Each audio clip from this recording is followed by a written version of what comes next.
ಸಾವಿರಾರು ವಾಹನಗಳಿಂದ ಸಾವಿರಾರು ಪ್ರವಾಸಿಗರು ಮುಳ್ಳಯ್ಯನಗಿರಿಗೆ ಬರ್ತಾರೆ. ಪ್ರವಾಸಿಗರ ಫೇವ್ರೆಟ್ ಹಾಟ್ಸ್ಪಾಟ್ ಆಗಿರೋದ್ರಿಂದ ಪ್ರವಾಸಿಗರ ಸಂಖ್ಯೆ ಅದು ಕೂಡ ಇಂಥ ಸೀಸನಲ್ಲಿ ಪೀಕಲ್ಲಿ ಇರುತ್ತೆ. ಇನ್ನು ಈ ಪಶ್ಚಿಮ ಘಟ್ಟಗಳ ತಪ್ಪಲು ಮುಳ್ಳಯ್ಯನಗಿರಿ ಭಾಗಕ್ಕೆ ಭೇಟಿ ನೀಡ್ತಾ ಇರೋದ್ರಿಂದ ಜಿಲ್ಲಾಡಳಿತ ಮುಳ್ಳಯ್ಯನಗಿರಿ ಭಾಗಕ್ಕೆ ಪ್ರವಾಸಿಗರಿಗೆ ನಿರ್ಬಂಧ ಹೇರೋದಕ್ಕೆ ಮುಂದಾಗಿದೆ.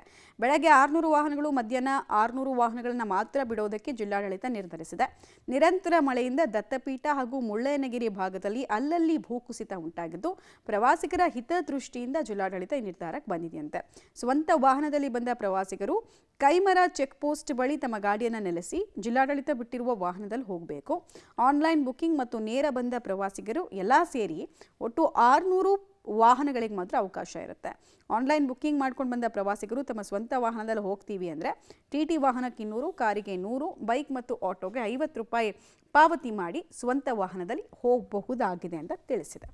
ಅಲ್ಲಿ ಸ್ಥಳೀಯವಾಗಿ ತುಂಬ ಜೀಪ್ಸ್ಗಳು ಎನ್ರೋಲ್ ಆಗಿದ್ದಾವೆ.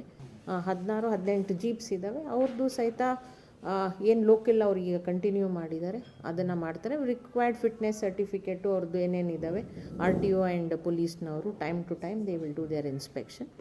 ಮೂರನೇದು ನಾವು ಅಂದ್ಕೊಂಡಿರೋ ಹಂಗೆ ಕೆಲವು ನಮ್ಮ ಟೂರಿಸಮ್ ವತಿಯಿಂದನೂ ಒಂದೆರಡು ವೆಹಿಕಲ್ಗಳನ್ನ ನಾವೀಗ ಇಂಟ್ರಡ್ಯೂಸ್ ಮಾಡ್ತೀವಿ.